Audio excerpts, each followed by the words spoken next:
sometimes better to have a really sort of tight win like the one you enjoyed the other day than sort of a thumping success? Because, you know, it sort of keeps everybody on their toes a bit. Yeah, obviously the other day was just scraped through by the skin of our teeth. But a win's a win at the end of the day, and the guys are pretty happy to get off to a winning start. Wasn't as convincing as we would have liked, but I guess, as I say, a win's a win, and you're always happier once you've won, and guys are in a better space. So yeah, everyone's looking forward to the next game. If we win one of the next two, then we should get through. So it's better looking at it that way than having to win the next two. But obviously we want to win all three. So it's it's I think it's still the same thing in a tournament like this. You have to win almost every game. Considering the recent performances of Australia, do you feel that you enter the contest on a higher ground? No, I think the Aussies, they're a good side. They'll be disappointed in their performances so far over here. They know that they have to win their next two games, so they'll come out hard. They'll have a point to prove. Obviously, with a long summer for them over here as well, that they'll want to turn that around as quick as they can. And we know that they're a good side, and there's the whole rivalry between New Zealand and Australia that sort of both sides tend to lift a little bit when you play against each other.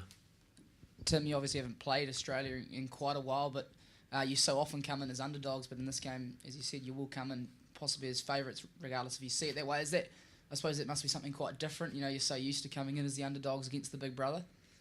Yeah, I guess so, but I think it's still pretty evenly poised. Like, as I said, they've got a good side, and also they're coming off a loss and with a point to prove. And as I said, they'll be hungry to turn their tournament around, and they've turned I guess their big tour over here around and try and grab some momentum. But yeah, I think it's been a while since we've played them, but I think as I said before, I think we tend to lift a little bit more when we play against the Aussies as it is, and hopefully we can go up a gear from what we showed in Cardiff. Tim, a word firstly on your bowling partner Mitchell McLanigan, and also you were right there till the end. How were the nerves like against when Malinga was bowling that spell? Yeah, I think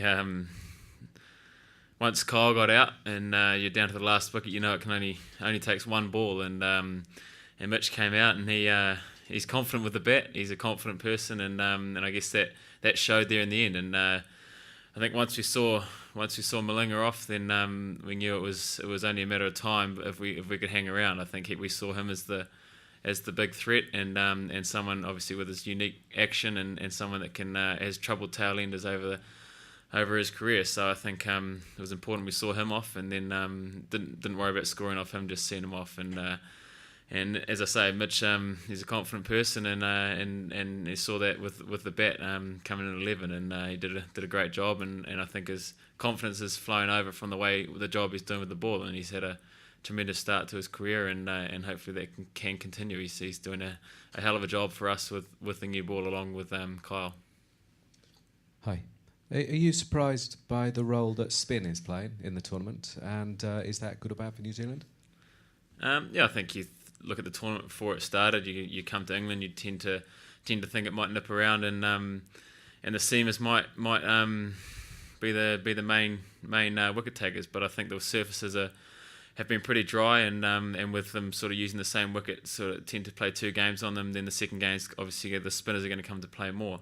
The wicket in Cardiff was dry, and the spinners played a massive role, and haven't had a look at the wicket out here yet, but yeah, it is I guess something we weren't expecting, but I guess now we're at one game into the tournament, we know that spinners playing a big part, so it's something we can adapt to.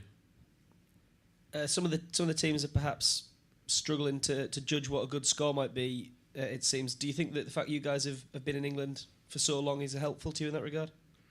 Yeah, I think our preparation has been perfect to play 3 one-day internationals against a top-class side, and in the conditions we're going to face during the Champions Trophy. So it was, if you could ask for any preparation, then I guess it's been ideal for us, and also on the flip side, England as well. So yeah, we've had a bit of time to get used to the cold weather and the wickets. So yeah, it's the preparation has been pretty good.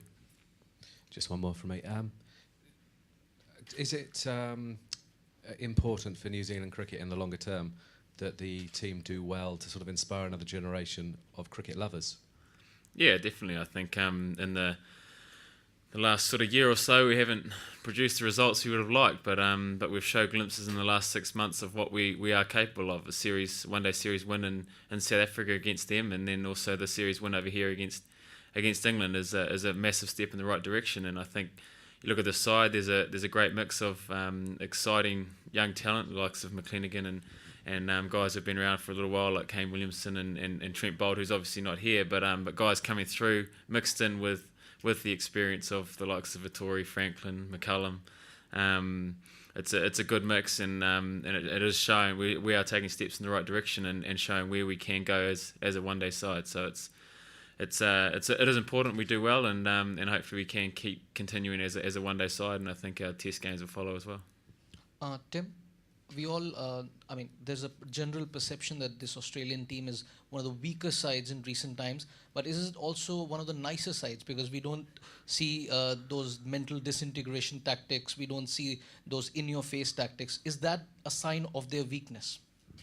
I don't think that's a sign of a weakness. They were so dominant for so long, and I think after those players retired, they sort of all retired at the same time, so it left a massive gap, and I guess they're still trying to fill. Like, I think you have to understand that the players that left were exceptional players and world-class players, and you're not going to replace them overnight, but they've still got some great players. You look at Watson and Warner on their day, they can tear a side apart, and the bowlers have shown, someone like Clint Mackay who's got a great one-day record, and so they've shown that they aren't a poor side, but they have, I guess, as I said, they'll be disappointed in the results that they've produced of late. How important do you think it is that Luke Ronke gets a score soon, sort of just to maybe release a little bit of that pressure and sort of just prove himself to you guys?